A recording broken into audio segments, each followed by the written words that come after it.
মৃত শ্রমিকক উচিত ক্ষতিপূরণ দিয়ক ক্ষতিপূরণ দিয়ক মৃত শ্রমিকক উচিত ক্ষতিপূরণ দিয়ক এই চলিছে বিজেপি সরকার গো ব্যাক বিজেপি সরকার হুঁশিয়ার বিজেপি সরকার হুঁশিয়ার বিজেপি সরকার হুঁশিয়ার কণিকা গালুচাক গ্রেপ্তার করক কণিকা গালুচাক গ্রেপ্তার করক মৃত শ্রমিকক উচিত ক্ষতিপূরণ দিয়ক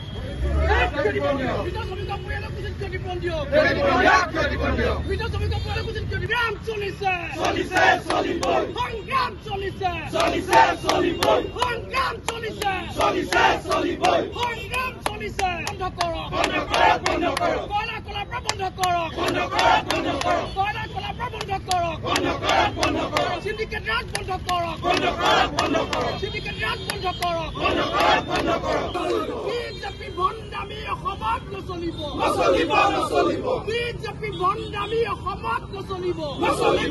চাওক অসমত বৰ্তমান হিমন্ত বিশ্ব শৰ্মাৰ দৰে এটা খনি শাসন চলি আছে আৰু সেইকাৰণে এই যিবোৰ অবৈধ কয়লা খনি আছে সেইবিলাকক তেওঁলোকে আচলতে অবৈধ হিচাপে মানি ল'ব নিবিচাৰে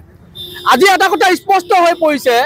যে এই যিখন চৰকাৰ এই চৰকাৰখনৰ বিভিন্ন ব্যাগুম মন্ত্ৰী যিসকলে নিজকে ওপৰৰ মাল বুলি কয় যিসকলে নিজকে চৰকাৰৰ হত্যাকৰ্তা বিধাতা বুলি কয় তেওঁলোকে এই অবৈধ কয়লা খনিৰ বৃহৎ চিণ্ডিকেটৰ লগত জড়িত হৈ আছে এই অবৈধ কয়লা খনিৰ লগত কমিশ্যনৰ অংক তেওঁলোক আচলতে ব্যস্ত হৈ আছে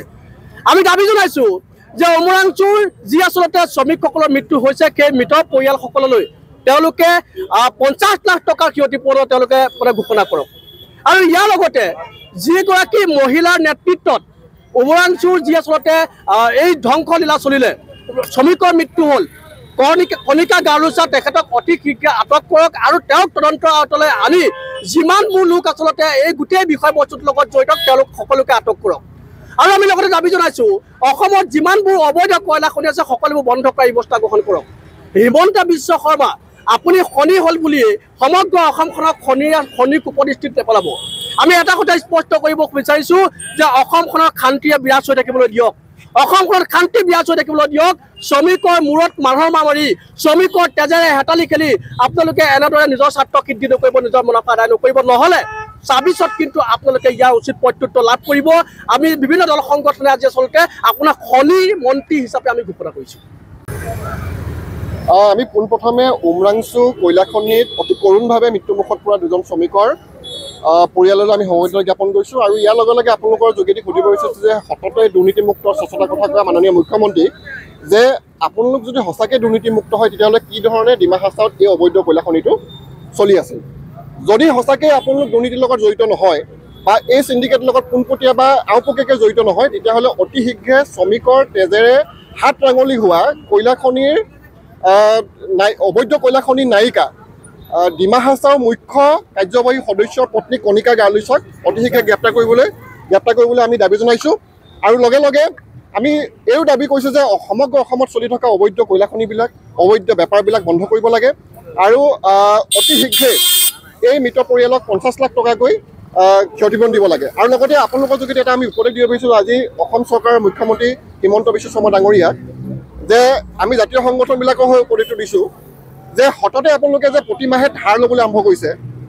এই ধাৰবিলাক লোৱা বন্ধ হৈ যাব যদি আমি আমাৰ এই উপদেশটো আপুনি মানি লয়